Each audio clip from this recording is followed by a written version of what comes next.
आप सुन रहे हैं किसान तक पॉडकास्ट गुड़ की डली। हर सुबह एक मीठी बात। नमस्कार, मैं हूँ संदर्शिका।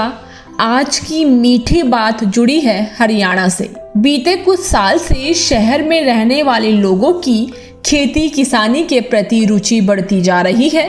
शहरी लोग नौकरी छोड़ खेती किसानी का रुख कर रहे हैं। वहीं हरियाणा की रहने वाली नेहा प्राइवेट नौकरी के साथ 2 एकड़ का फार्म लीज पर लेकर इंटीग्रेटेड फार्मिंग मॉडल पर काम कर रही है। नेहा खेती किसानी के साथ पशुपालन भी कर रही है। साथ ही उनके फार्म में बने गोट चीज को भी लोग काफी पसंद कर रहे हैं। सिर्फ इतना ही नहीं, नेहा अपने फार्म पर शहरी लोगों को वीकेंड पर इनवाइट भी करती है और उन्हें खेती के साथ साथ प्रकृति से जुड़े विषयों की भी जानकारी देती हैं। अब उनसे सुनते हैं उनकी कहानी। मेरा नाम है Neha.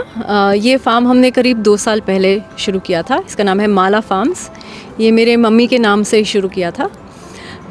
Inspired by the fact that both my husband and I are very fond of gardening as well as taking care of animals and stuff. So उसकी वजह से हमने ये शुरू किया था। प्लान तो था रिटायरमेंट के बाद करने को, लेकिन अपॉर्चुनिटी मिल गई कोविड के टाइम पे, तो हमने तभी शुरू कर दिया।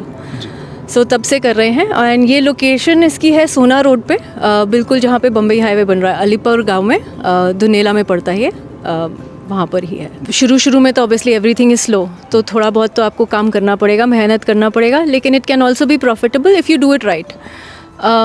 हमने क्या किया है, हमने सब चीज़ें साथ में की हैं। जैसे कि आपने देखा, हमारे पास गायें भी हैं, बकरियां भी हैं, मुर्गियां भी हैं, बत्तख भी हैं, घोड़ी भी पाल रखी है, साथ में बी फार्मिंग भी करते हैं, vegetables. So we've done everything sustainably, all of them together. कोई एक चीज़ करोगे ना बार बार, तो you depleting the soil, you depleting the resources of the land. So वो फिर मुनाफा नहीं हो सकता, बिकॉज ओवर टाइम वो आपको घाटा ही आएगा। So what we are trying to do is keep everything as natural as possible, so that we can show people how it's done. We can show people कि naturally things भी available हैं, कैसे करते हैं, वो आके देखें भी और साथ में हमारे प्रोडक्ट्स भी लेकर जाएं। सो ये कॉन्सेप्ट किया है हमने। चैलेंजेस तो बहुत आए। पहले तो हमारे को कोई एक्सपीरियंस ही नहीं था इतने स्केल पे करने के लिए। जैसे कि मैंने आपको बोला कि मैं घर पे करती थी ये सब पहले, ऑर्गेनिक फार्मिंग, छत पे एनिमल्स उठा के घर पे ले आए, उनका ध्यान रखा, मगर इतने स्केल पे कभी किया नहीं था। तो पहले तो हम सबको पढ़ाई करनी पड़ी।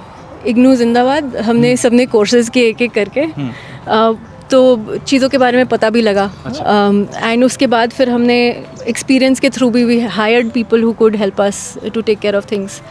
The biggest challenge we faced was labour, which everybody in agriculture will tell you is like the major challenge, कि लेबर छोड़ के चली गई, लेबर मिलती नहीं। Thankfully, अब after 2 years we've got some very good people working with us who have stuck around. वो challenge, weather challenges बहुत आ जाते हैं। एज यू नो, इस बार ही तो बहुत अनप्रेडिक्टेबल रहा है। We had so many rains, unpredictable. तो वो चैलेंजेस आते हैं, but that is something that every farmer has to face. तो आज के पॉडकास्ट में इतना ही। ऐसे ही प्रेरणादायक कहानियों के लिए सुनते रहिए हमारा ये खास पॉडकास्ट गुड़ की डली।